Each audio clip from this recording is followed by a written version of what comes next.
আসসালামু আলাইকুম। SSC batch ২০২৭ অর্থাৎ ক্লাস 10 এ যারা আছো তোমরা, তো তোমাদের পরীক্ষা ডিসেম্বরে হওয়ার সম্ভাবনা বেশি। তো সেই হিসেবে তোমরা যারা এখন পর্যন্ত এতদিন যারা কিছুই পড়ো নাই, ফাঁকিবাজি করে আসছো, তো তোমরা এখন কিভাবে পড়বা? তোমাদের মধ্যে একটা বড় প্রশ্ন থাকে যে, "ভাইয়া এখন যদি আমি পড়া ধরি, আমি কি পারবো? বা আমার কি সিলেবাস কমপ্লিট হবে?" তো তোমাদের জন্য আজকে আমার সাজেশন হচ্ছে সাধারণ গণিত নিয়ে। সাধারণ গণিতে তুমি কিভাবে জাস্ট এই মোটামুটি ৬ মাসের মধ্যে তোমরা কিভাবে একটা ভালো রেজাল্ট করতে পারো, কিভাবে মোটামুটি মানে একটা স্ট্যান্ডার্ড রেজাল্ট করতে পারো, যারা একদম মিডিয়াম তাদের জন্য বলা হচ্ছে। তো দেখো, প্রথমে আমরা আসি বীজগণিতে। বীজগণিতে তোমাদের কি কি অধ্যায় আছে দেখো। সেট ফাংশন, বীজগণিতিক রাশি, সূচক, লগারিদম, এক চলক বিশিষ্ট সমীকরণ, অনুপাত সমানুপাত, দুই চলক বিশিষ্ট সমীকরণ এবং হচ্ছে সসীম ধারা। এখন বাস্তব সংখ্যাতে তোমরা এখানে বাস্তব সংখ্যা সৃজনশীল আসবে না, কয়েকটা এমসিকিউ আসবে, ডাজন্ট ম্যাটার। তোমরা দেখো, প্রথমে তোমরা এখান থেকে মোস্ট ইম্পর্টেন্ট অধ্যায় কোনগুলো এতদিন তোমরা অলরেডি জানো, তারপরে যারা মিডিয়াম আছো তাদের জন্য আমি বলতেছি। দেখো, তোমাদের বীজগণিতিক রাশি থেকে সৃজনশীল 100% থাকবে। তারপরে হচ্ছে তোমাদের বীজগণিত অনুপাত এবং সমানুপাত, এটা দিয়েও থাকে। এরপরে হচ্ছে সূচক, লগারিদম, এটা দিয়েও থাকে এবং ধারা দিয়েও থাকে। দেখো, এই কয়েক মাসে কিন্তু অনেক আমাদের শর্ট সিলেবাস গেছে, শর্ট সিলেবাসের উপরে এই পরীক্ষাগুলো হয়েছে। বাট এর আগে যত পরীক্ষা ছিল করোনার আগ থেকে, তখন কিন্তু আমাদের ফুল সিলেবাসের পরীক্ষা হইতো। তো তোমরা যদি বোর্ড কোশ্চেনগুলো সলভ করো, অর্থাৎ ফুল সিলেবাসের বোর্ড কোশ্চেনগুলো সলভ করো, তোমরা সেখানে দেখবা যে ফুল বইয়ের সিলেবাসের যে প্যাটার্নটা কিরকম, অর্থাৎ ফুল বইয়ের প্রশ্নের প্যাটার্নটা কিরকম, যে কিভাবে প্রশ্ন আসে, তাহলে তোমরা বুঝতে পারবা। তো তোমরা অলরেডি যারা 9 পড়ালেখা করছো, 9 মিনিমাম তোমাদের সেট ফাংশন, বীজগণিতিক রাশি, সূচক, লগারিদম এবং হচ্ছে এক চলক বিশিষ্ট সমীকরণ এবং ধারা, অনেক অধ্যায়ের সিলেবাসে ধারা থাকে না, তো তাদের বিষয় আলাদা। তো এই অধ্যায়গুলো মোটামুটি তোমাদের শেষ। 10 ওঠার পরে তোমার যেগুলো বাকি আছে 100% শিওর, সসীম ধারা, দুই চলক বিশিষ্ট সমীকরণ, অনুপাত সমানুপাত, এক চলক বিশিষ্ট সমীকরণ আমি চাইলে ধরতে পারি। তো এই অধ্যায়গুলো বাকি আছে। তোমাদের টাইম আছে কতটুকু মনে রাখবা? 6 মাস। তো 6 মাসের মধ্যে তুমি গণিত কিভাবে শেষ করবা? দেখো, তোমাকে শুধু মেইন বই শেষ করলে তো হবে না। তোমাকে মেইন বই শেষ করতে হবে। মেইন বইয়ের পাশাপাশি তোমাকে হচ্ছে তোমার যে গাইড বই আছে, সেই গাইড বইয়ের তোমাকে সৃজনশীল, অর্থাৎ বিগত বোর্ডে যত কোশ্চেন আছে সেগুলো পড়লেই হয়ে যায়। এটা দিয়ে কমন আসে, এর বেশি কিছু না। দুই একটা আসে একটু বাইরে, একটু জাস্ট আলাদা এসে, ওইটা তোমাদের জন্য না। বোর্ড কোশ্চেনগুলো সলভ করে আসো, অনেক কোশ্চেন হয়ে যায়। এটা একদম ট্রু সত্য কথা। ঠিক আছে, তোমাদের মেইন বইয়ের পরে তোমাদেরকে গাইড বইয়ের তোমাদের সৃজনশীল, তোমাদের শর্ট কোশ্চেন এবং এমসিকিউ সবগুলো সলভ করতে হবে।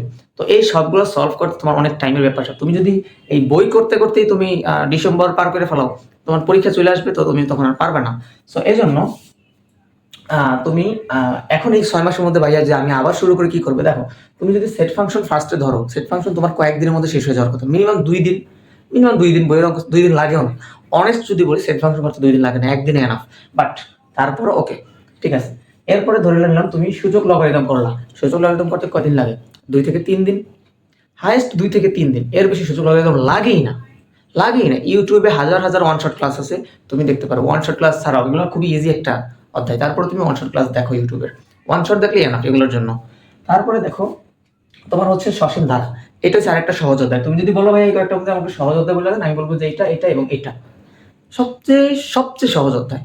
অর্থাৎ যারা একটু ফেল টু স্টুডেন্ট আছো, যারা একদমই লোয়ার স্টুডেন্ট আছো, লোয়ার স্টুডেন্ট বলবো না, মানে যারা একটু ওরকম পড়ালেখা করো নাই, এই ঘোরাঘুরি করছো, এই করছো সেই করছো, এখন দেখতেছো সব এলোমেলো হয়ে যাচ্ছে।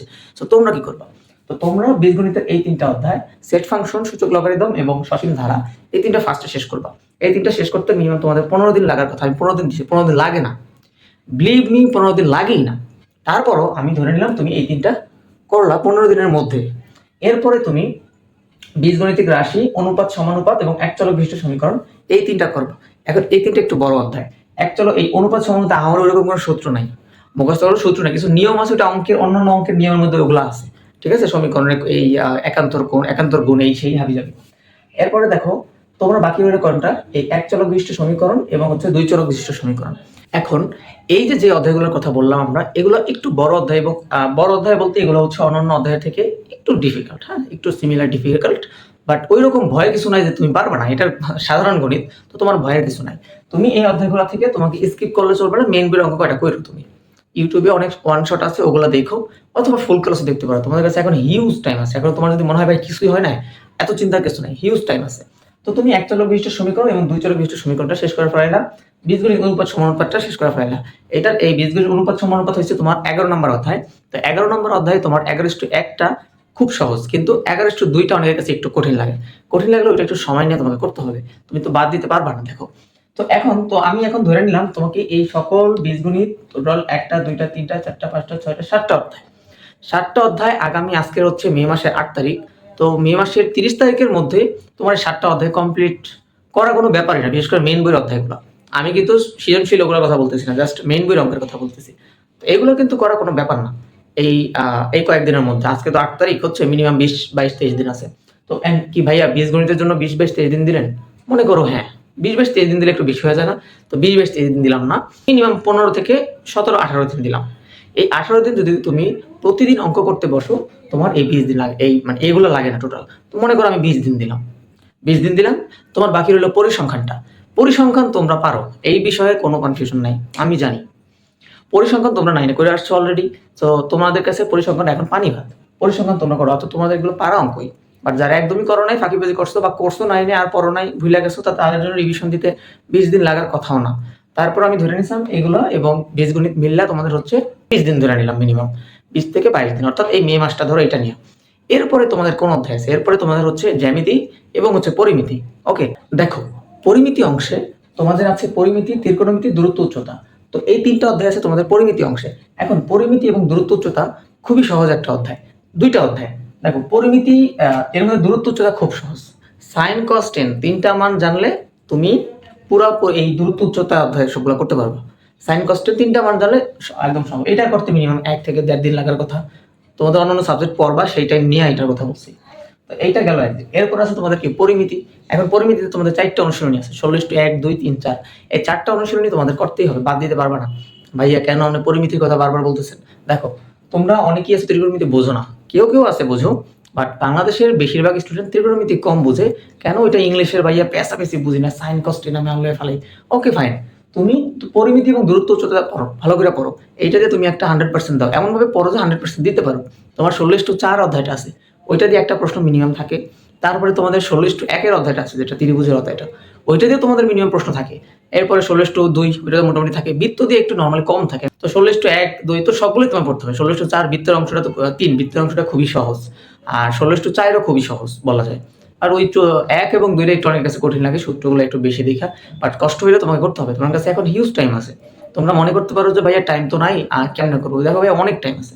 ডিসেম্বরে যদি পরীক্ষা হয়, ব্যাপক টাইম আছে তোমার সৃজনশীল আবিষ্কার সব করার জন্য। ঠিক আছে? তো এই দিনটা হচ্ছে, এই দিনের জন্য ভাইয়া টাইম কতটুকু? দেখো তোমার বীজগণিত অংশের জন্য ফুল মে মাসটা দেওয়া হয়েছে।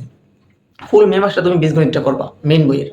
এরপর ত্রিকোণমিতি, পরিমিতি এবং দূরত্ব উচ্চতা, এই 3টা অধ্যায় করতে তোমাকে টাইম দেওয়া হলো 15 দিন, মিনিমাম 15 দিন। তোমার হচ্ছে ব্যবহারিক জ্যামিতি, রেখাগুণ, ত্রিভুজ এবং হচ্ছে বৃত্ত, এই অংশের মধ্যে ব্যবহারিক জ্যামিতিতে একটা সম্পাদ্য মিনিমাম প্রতি বছর থাকেই। বৃত্ত থেকে তোমার 3টা জিনিস নর্মালি প্রতি বছর থাকে, পরিবৃত্ত, অন্তবৃত্ত আর বহির্বৃত্ত। আরেকটা হচ্ছে রেখাগুণ, ত্রিভুজ, এখান থেকেও মিনিমাম থাকে। বাট এই 2টা অধ্যায় যদি তুমি করো, ব্যবহারিক জ্যামিতি এবং বৃত্ত, এই 2টা অধ্যায় করতে পারলে তুমি একটা 100% গ্যারান্টি দিয়ে আসতে পারবা, একটা জ্যামিতি দিয়ে আসতেই পারবা। তো আর রেখাগুণ, ত্রিভুজে তুমি কিছু ধারণা নিয়ে যেতে পারো, কয়েকটা ইম্পর্টেন্ট যে সম্পাদ্যগুলো আছে ওগুলো করে নিতে পারো বা উপপাদ্যগুলো করে নিতে পারো। তবে এই 2টা অধ্যায় তোমাকে ভালো করে করতে হবে। এর মধ্যে 3টা, যে 3টার আমি নাম বললাম, ওই 3টা স্পর্শক আছে। আর এখান থেকে ব্যবহারিক জ্যামিতির মধ্যে তোমাকে ওই যে রেখা, ওই ত্রিভুজ চতুর্ভুজের যে চিত্রগুলো আছে, সম্পাদ্যগুলো আছে, মনে হয় 5টা সম্পাদ্য আছে, এগুলো করে ফেলাতে পারো, আঁকা আঁকতে পারো। একটা না একটা কমন পড়বে, 100% কমন পড়বে। বিগত বোর্ডগুলো যদি তুমি দেখো, কইরা দেখবে যে এগুলোই আসছে, ভয়ের তো কিছু নেই। তো ভাইয়া আপনি এটার জন্য দিচ্ছেন 15 দিন, এটার জন্য কয়দিন? এটার জন্য তুমি কয়দিন নিতে চাও? মিনিমাম ধরো আরো 15 দিন দিলাম, 15 দিন বা 10 দিন। তো 15 দিন 10 দিন ভাইয়া, তাহলে এই মে মাসটা এবং মের পরে জুন মাসটা, এই পুরোটাই কি আমি মেন বই করবো? তুমি যদি কিছুই তোমার মনে না থাকে, বা তুমি যদি এখন পর্যন্ত কিছুই না পড়ছো, তাহলে তোমার এটা করতে হবে, কিছু করার নাই। এখন তোমাদের কি প্রশ্ন আমি জানি, তোমাদের ফার্স্ট প্রশ্ন হচ্ছে যে ভাইয়া তাহলে আমাদের তো পরীক্ষা, কিছুদিন পরে আমাদের ক্লাসে অর্ধবার্ষিক পরীক্ষা। এখন আমি তোমাদেরকে বলি যে পরীক্ষার ভয় পাও না, বিশেষ করে এই যে স্কুল যে পরীক্ষাগুলো আছে এগুলোর ভয় পাও না। কেন? স্কুল পরীক্ষাগুলোকে হচ্ছে কি, এগুলোর কারণে তোমার পড়তে বসা হয়। ওই যে তোমাদের এসিএস এর রাকিবুল ভাই একটা কথা বলছিল, তো উনি ঠিকই বলছে যে পরীক্ষার কারণে তোমাদের পড়তে বসা হয়, নাহলে তোমাদের আসলে পড়া হয় না ওইরকম। তো পরীক্ষার ভয় পাও না, পরীক্ষার কারণে যতটুকু পড়া হয় হোক। তো এইটা অনেকে, এটা এখন আর অর্ধবার্ষিক নেই, এখন এটার নাম প্রি টেস্ট দেওয়া হয়েছে। তো এই প্রি টেস্টে তুমি পাস করে আসতে পারো, পরিসংখ্যান সহ বাকিগুলো নিয়ে কোনো রকমে পাস করার চেষ্টা করো।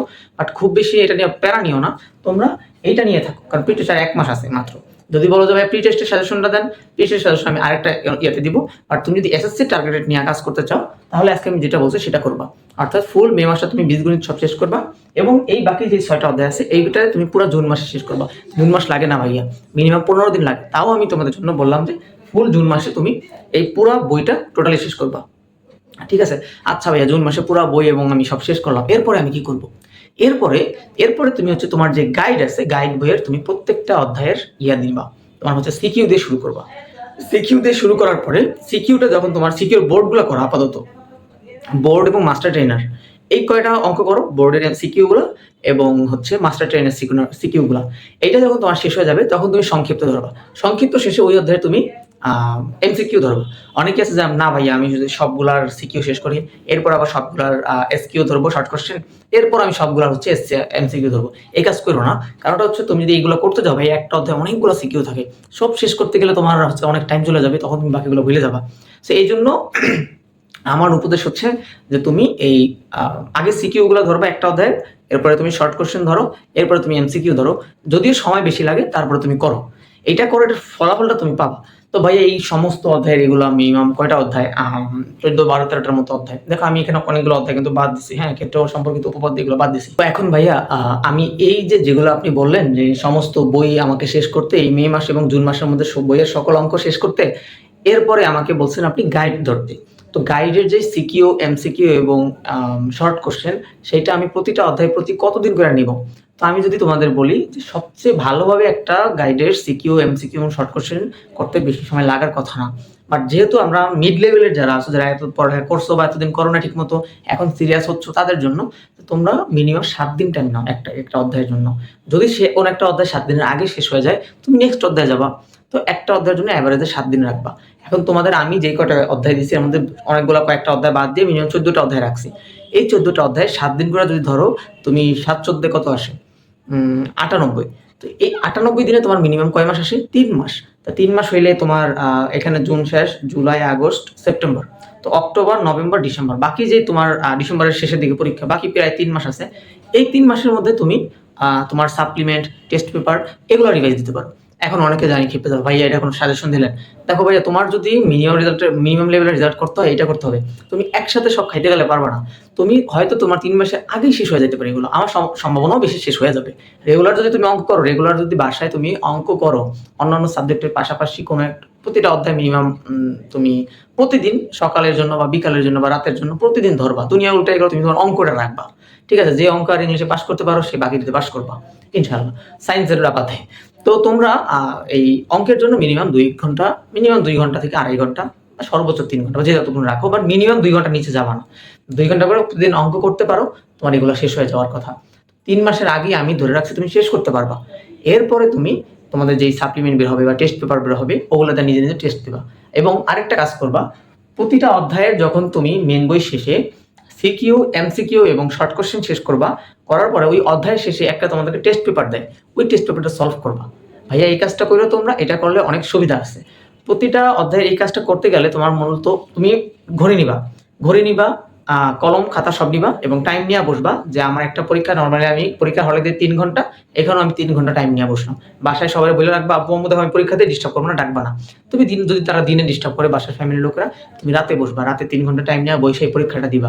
কষ্ট হইলেও দিবা। যখন তোমাকে প্রথম কষ্ট হবে, প্রথম দিন, দ্বিতীয় দিন কষ্ট হবে, এরপরে দেখবা যে আস্তে আস্তে তুমি পারতেছো। এবং এই যে প্র্যাকটিসটা তোমাকে পরীক্ষার হলে অনেক হেল্প করবে। শুধু এই পরীক্ষায় না, নেক্সট যে তোমার ইন্টার পরীক্ষা আছে, তোমার অনার্স আছে, ওগুলো তো অনেক হেল্প করবে। তো এই যে আমি কথা বললাম, যে এই সিস্টেমগুলো বললাম, এইগুলো তোমরা ফলো করো এবং ফলো করলে আশা করি তুমি ভালো লেভেলের একটা রেজাল্ট করতে পারবা ইনশাল্লাহ। এরপর তো ভাইয়া তোমাদের সাথে আসি। এখন তোমরা আমাকে চাইলে কমেন্টে জানাতে পারো যে তোমাদের কোন অধ্যায়ের অঙ্ক আগে দিলে ভালো হয়, অর্থাৎ পরিমিতি, ত্রিকোণমিতি এগুলো, নাকি হচ্ছে বীজগণিত অংশ থেকে আগে দিব। অর্থাৎ মেন বইয়ের যে অঙ্কগুলো আসছে এগুলো আমরা সলভ করে দেবো এখানে। তো কোন অধ্যায় থেকে শুরু করলে ভালো হয় তোমরা আমাকে কমেন্টে জানাতে পারো। সবাই ভালো থাকো, ঠিকমতো নামাজ পড়বা এবং যার যার ধর্মীয় কাজ শেষে করবা। আল্লাহ হাফেজ।